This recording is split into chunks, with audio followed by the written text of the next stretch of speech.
Alors, c'est qu'on entame le tour de chauffe avec vous pour évoquer ce sujet, ce naufrage d'une barge du côté de Bofa. Eh bien, on l'a appris hier tard dans la soirée que Bel Air Mining sommet d'arrêter temporairement, bien entendu, les opérations de chargement de ces navires. Qu'est-ce qui s'est passé? Alors, qu'est-ce qui s'est passé? C'est que dans la nuit du samedi 10 juin dernier, c'est l'une des barges de la société Bel Air Mining qui assure le transport de la bauxite du quai vers la zone de transbordement qui a coulé dans les eaux territoriales de Bofa. C'est Mosaïque donc qui nous rapporte cette information. Et selon des sources préfectorales, il s'agit donc d'une barge tirant 3200 qui contenait plus de 7000 tonnes de bauxite en plus de son stock en produits pétroliers pour 3 jours de consommation qui a chaviré dans les eaux territoriales de Bofa, précisément vers le cap de Verga.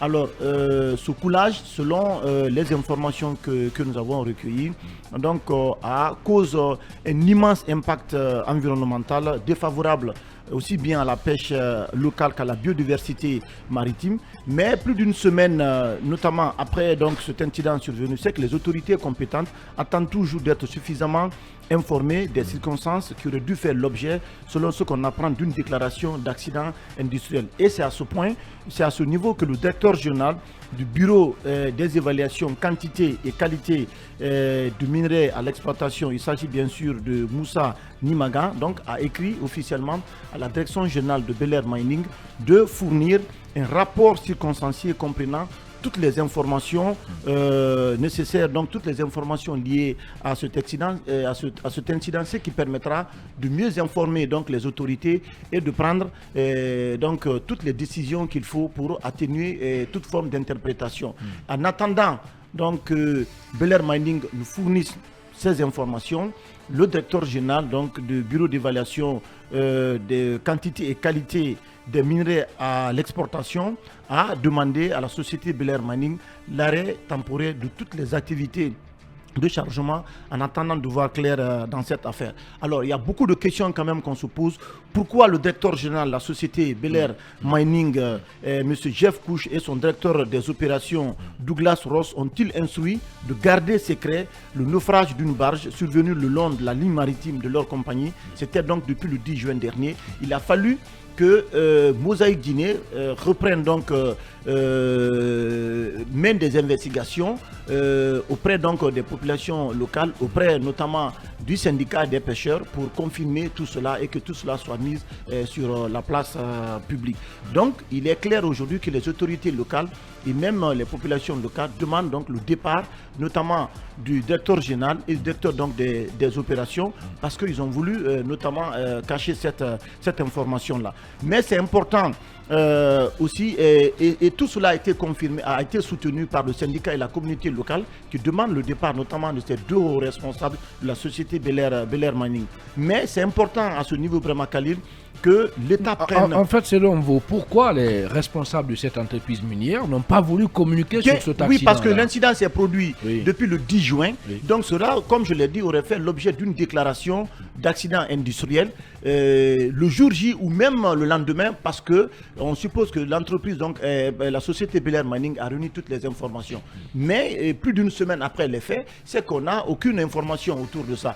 Il a fallu d'abord que le préfet donc de Bofa, le colonel Mamadou Siriba, donc dépêche même une mission composée, selon ce qu'on apprend, du directeur préfectoral de l'Agence nationale de la navigation maritime, mais aussi du directeur préfectoral de l'environnement et du développement durable sur les lieux. En tout cas, pour le moment, cette mission est arrivée sur le terrain et pour le moment, on n'a pas suffisamment d'informations de la part de la société Bel Air Mining.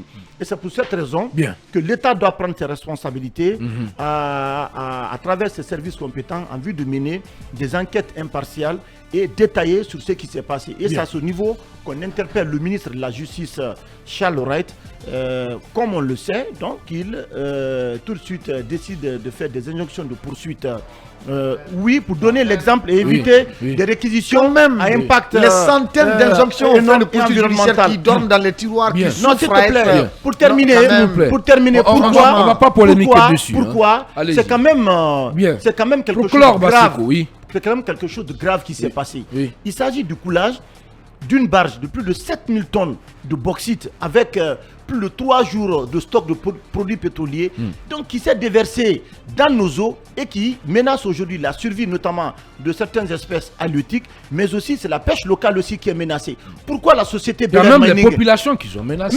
Oui, mais aussi, en fait, en plus de menacer... C'est une question de santé publique. Pourquoi la société Bel Air Mining a décidé de garder par devers elle cette information plus d'une semaine, et il a fallu que les autorités, notamment ce bureau d'évaluation, écrivent à la société Bel Air Mining de fournir un rapport circonstancié. Donc ce qui est important, c'est que les opérations de chargement sont pour le moment suspendues de façon temporaire et on attend de voir un peu plus clair dans cette affaire. Et même la barge qui a servi, notamment qui fait l'objet de cet incident-là, on apprend souffre aujourd'hui d'une déclaration litigieuse. En tout cas, les circonstances dans lesquelles cette barge a été transportée en Guinée, tout ça reste flou. Donc la société Bel Air Mining va devoir donner des explications claires par rapport à ça. Et moi, je demande au ministre de la Justice, notamment, de sévir, de prendre ses responsabilités pour l'ouverture d'une enquête impartiale, afin de situer les responsabilités et que des sanctions soient prises. Bien, maintenant le regard de notre, si vous le permettez, maintenant le regard de notre spécialiste des questions économiques sur le sujet. On sait quand même, Mamadou Boye Diallo, que le naufrage de cette barge à Bofa intervient quand même dans un contexte de rétrécissement, si vous voulez, et des recettes financières même de l'État avec la baisse, vous le savez, du prix, par exemple, des matières premières sur le marché international. C'est comme la bauxite, c'est comme le diamant, c'est comme l'or. Comment expliquer ça? Est-ce que ça ne risque pas davantage de compliquer la situation pour notre pays? Bien sûr, quelque part, oui, parce que nous parlons là, en tout cas, d'un incident qui est quand même grave et qui méritait quand même d'être signalé. Vous le savez, nous parlons là d'une société Bel Air Mining qui a été installée en Guinée en 2018 et qui a commencé sa première production donc en 2018. Elle est détenue à 65% par Alufer Guinée Mining et puis à 15% par l'État guinéen.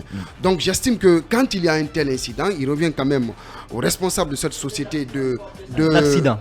Oui, d'accord, un tel accident, il revient quand même aux responsables de la société de signaler cela, puisque ne perdez pas de vue que aujourd'hui, l'exploitation quand même minière dans nos zones à l'intérieur du pays se heurte à des blocus, à des problèmes.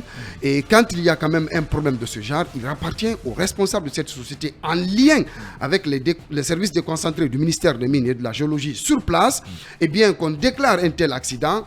Et de l'autre côté, on essaie de voir quelles sont les mesures idoines à prendre pour, n'est-ce pas, faire face à l'accident. Puisque vous le savez, il ne faut pas aussi perdre de vue que l'exploitation minière, en tout cas, peut aussi être en tout cas minée ou en tout cas se heurter à des accidents. Ça, on peut le dire. De l'autre côté, vous avez quand même affaire à l'exploitation de la bauxite dont la tonne aujourd'hui est cédée à $32 sur le marché international. Ça veut dire quelque part que l'État guinéen tire certes des revenus, mais il est quand même important que les responsables de cette société fassent preuve de responsabilité. On ne peut pas quand même comprendre qu'une barge, n'est-ce pas, en tout cas coule avec plus de 7000 tonnes de bauxite, c'est énorme, et que à côté, il y a des produits comme des produits pétroliers qui ont un impact direct sur l'environnement, sur la vie de la population, notamment des populations riveraines, et qu'on fasse le silence sur ça. J'invite aujourd'hui, en tout cas les services du ministère des Mines et de la Géologie, de prendre à bras le corps ce problème, d'ouvrir une enquête, de situer les responsabilités. Mais de l'autre côté, il ne faut pas aussi aller avec des bâtons vis-à-vis de ces sociétés minières. Il faut les mettre devant leurs responsabilités. Merci Mamadou Boye. Pourquoi? Parce que tout simplement, si on met ces sociétés devant leurs responsabilités, on peut situer en tout cas ce qui s'est passé à travers une enquête indépendante et de l'autre côté, faire dommages et réparations. Parce que je ne peux pas comprendre quand même que ces responsables de Bel Air Mining, en tout cas qu'un tel accident se fasse, et qu'on entretient le silence. Merci beaucoup, Mamadou. Alors, donc, c'est important quand même de situer les responsabilités à travers une enquête ouverte. Bien, qu'est-ce qui peut expliquer ce silence-là, selon vous, Amadou Mbone? Bon, ce silence, il peut avoir beaucoup d'explications. Peut-être que les gens, comme on l'a dit, sont en train de mener leur enquête parce qu'ils ont besoin quand même eux aussi, peut-être que le phénomène qui est arrivé, je ne crois pas qu'une société prenne la responsabilité sur elle et fasse s'avirer une embarcation comme ça qui l'appartient. Parce que vous avez posé une question tout à l'heure qui consistait à savoir est-ce que cela n'a pas un impact sur les revenus du pays et tout ça. Je ne crois pas parce que c'était déjà embarqué et comment on appelle ça, et les mesures sont faites avant embarcation. Et donc, c'est que la Guinée gagne sur ces tons-là, ces 2 à calculer. Et c'est comme si vous partez, vous achetez quelque chose dans une boutique, vous sortez... L'heure maintenant, c'est pas la Guinée. Oui, vous achetez quelque chose dans une boutique, vous sortez, et si ça se verse, le boutiquier, il a déjà fini d'encaisser son argent. Hein. Je ne crois pas que cela... Bon, peut-être, je n'ai pas des explications spécifiques là-dessus. Ça peut être que... je pense qu'il n'y a pas beaucoup plus de pertes économiques en tant que telles sur cette embarcation qui est perdue.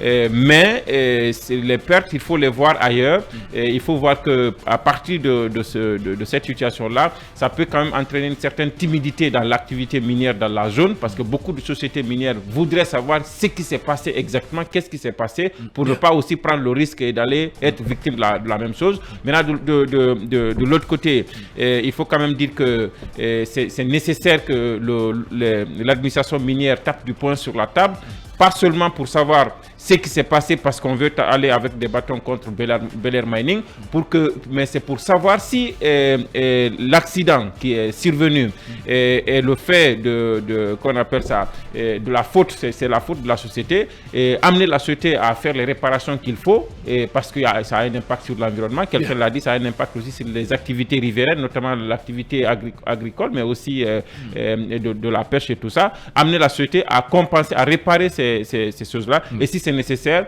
et infliger donc des sanctions de manière à ce que... Mais de l'autre côté, ce qu'on ne dit pas, c'est que la situation peut aussi ne pas être... la société peut être une victime. Elle peut... C'est-à-dire que ça peut être le fait qu'on appelle ça... Cela peut survenir par le fait qu'il y a, par exemple, un phénomène qui ne dépend pas de la société, qui ne dépend pas de la vétusté de l'embarcation et tout ça. Mais pour le moment, au stade actuel, tout ce qu'on peut demander, c'est que des enquêtes sérieuses soient menées et que la population soit informée, notamment la population riveraine. Thierry Amadou Mbone Camara, administrateur général du site d'information Guinée114.com. Très rapidement, pour clore ce sujet, Mamadou Yaya Baldé. Alors, ce qui se passe, c'est extrêmement grave. Oui, ce qui se passe, c'est très grave parce que nous sommes face à une rétention d'informations. Et on a voulu étouffer une affaire. Malheureusement, cette affaire se retrouve sur la place publique à travers le courage de nos confrères de Mosaïque qui nous ont permis quand même d'enquêter et de révéler tout ceci. Alors, nous sommes face à une communication de crise. Alors, je pense que la cellule de communication de cette société-là a échoué. Parce que si vous êtes face à une crise, le premier travail que vous devez faire, c'est comment gérer cette information en interne. Ils auraient pu, par exemple, faire un communiqué de presse en envoyant aux médias pour information. Et jusque-là, ça peut montrer qu'ils sont en train de maîtriser l'information. Mais si maintenant des investigations sont faites par des journalistes ou je ne sais pas par des ministères de tutelle, jusqu'à ce que est-ce que vous pensez que c'est trop tard? Ils peuvent vous dire qu'ils étaient en train de réunir toutes les informations qu'il faut avant de faire une communication officielle là-dessus. Mais une semaine après les faits, donc ils auraient pu, une semaine après les faits, ils auraient pu. Non, mais ils voulaient. La vérité, c'est qu'ils voulaient étouffer l'affaire. Maintenant que cette affaire, ça c'est selon vous. Faites beaucoup attention. C'est ça la vérité. Sans les enquêtes, des conclusions hâtives, sans les enquêtes de ce média-là, cette affaire-là n'aurait pas été su. Donc il faut féliciter Mosaïque. Je pense que c'est de la rétention d'informations et plus loin, c'est du mépris vis-à-vis même de notre pays et même des employés qui travaillent dans cette société-là. C'est Film Guinée que vous écoutez. Nous émettons depuis Conakry, la capitale de la République de Guinée, le pays des féticheurs.